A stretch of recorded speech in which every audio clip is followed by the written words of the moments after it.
Nabangga ng kotse na yan ng sinusundang tricycle sa Legazpi City.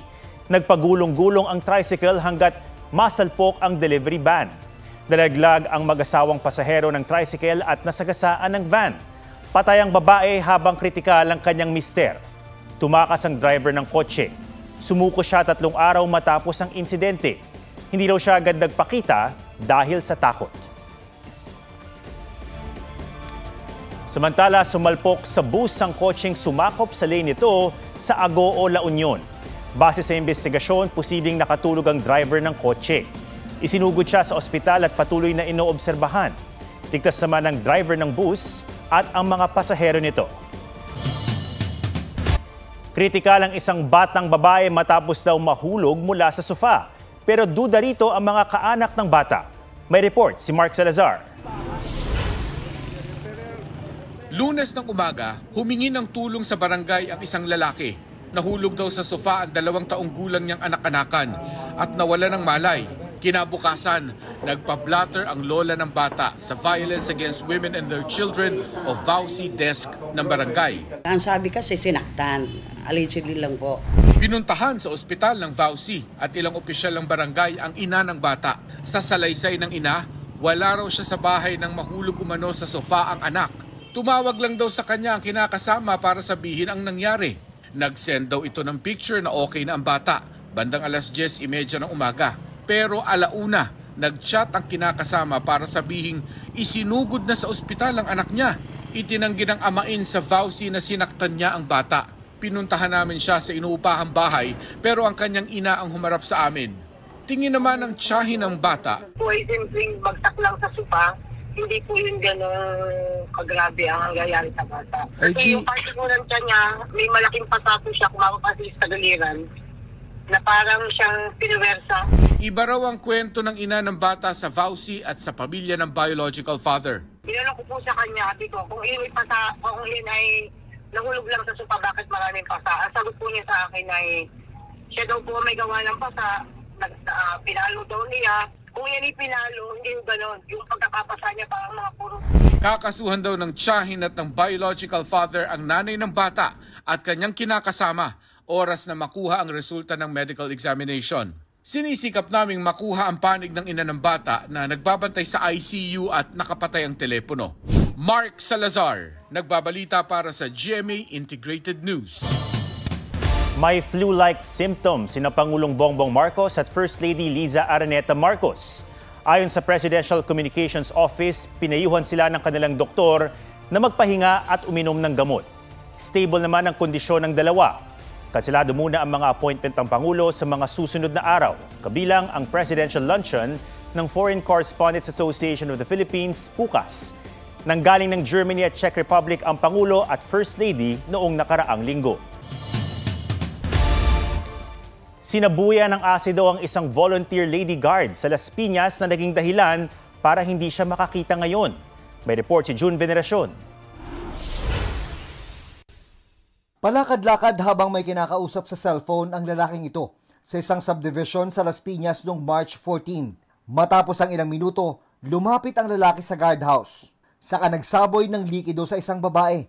Tumakbo ang lalaki habang napatalon ang babae habang hawak ang mata. Asido pala ang sinaboy sa kanya.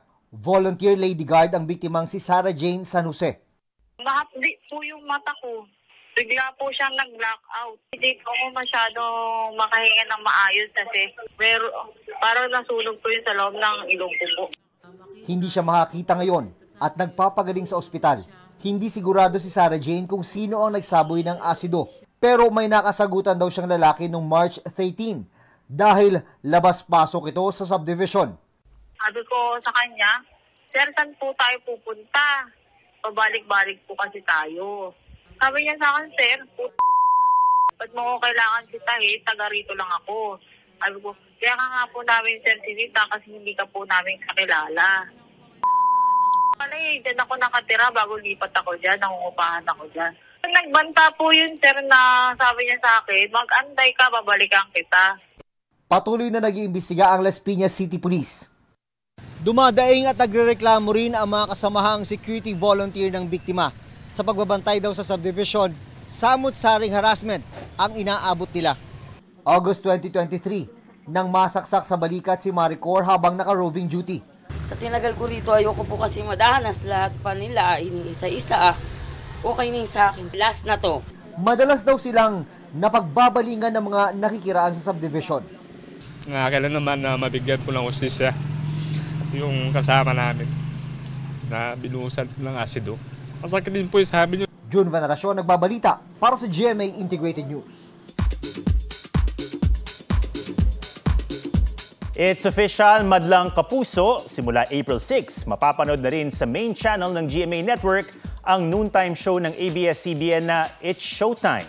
May report si Aubrey Carampel.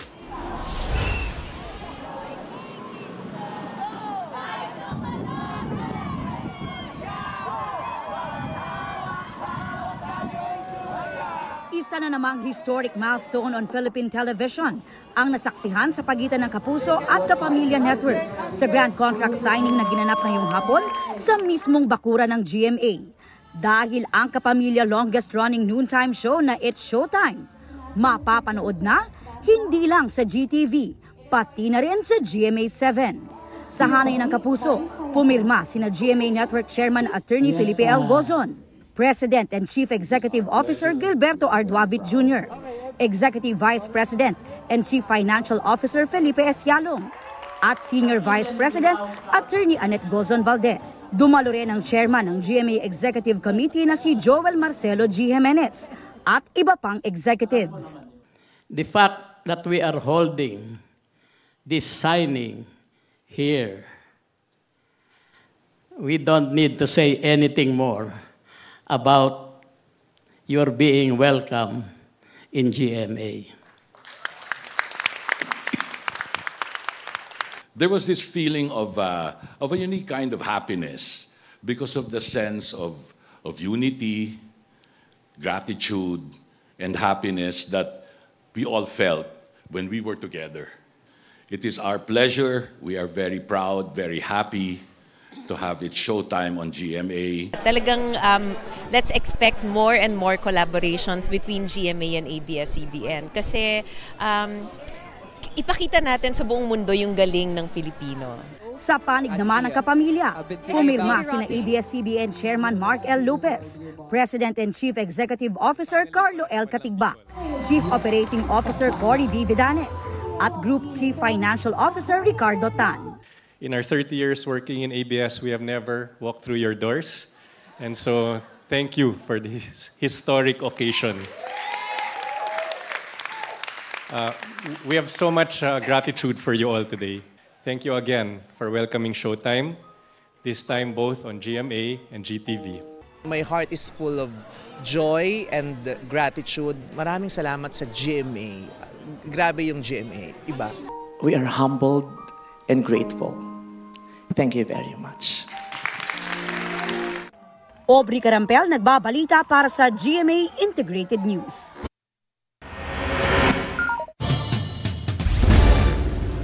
Humaharurot ang mga motorsiklong yan sa Cotabato City. Maya-maya pa, dumausdos ang isa na nakahagip na pala ng isang bata.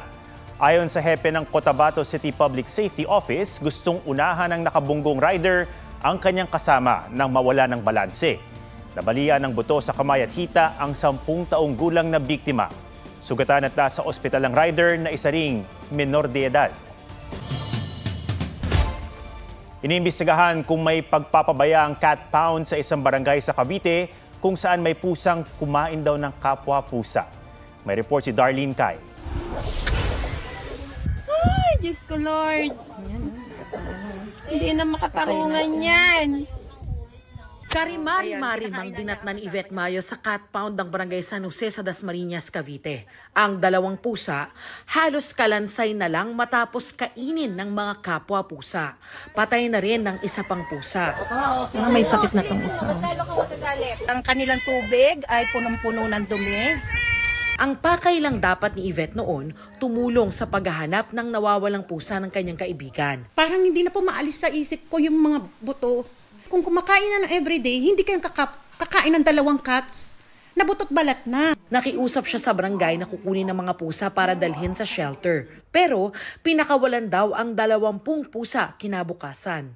Giit ng barangay, 2 beses daw sa isang araw nilang pinakakain ng mga pusa. Posible raw na nag-away ang 3 pusa kaya namatay.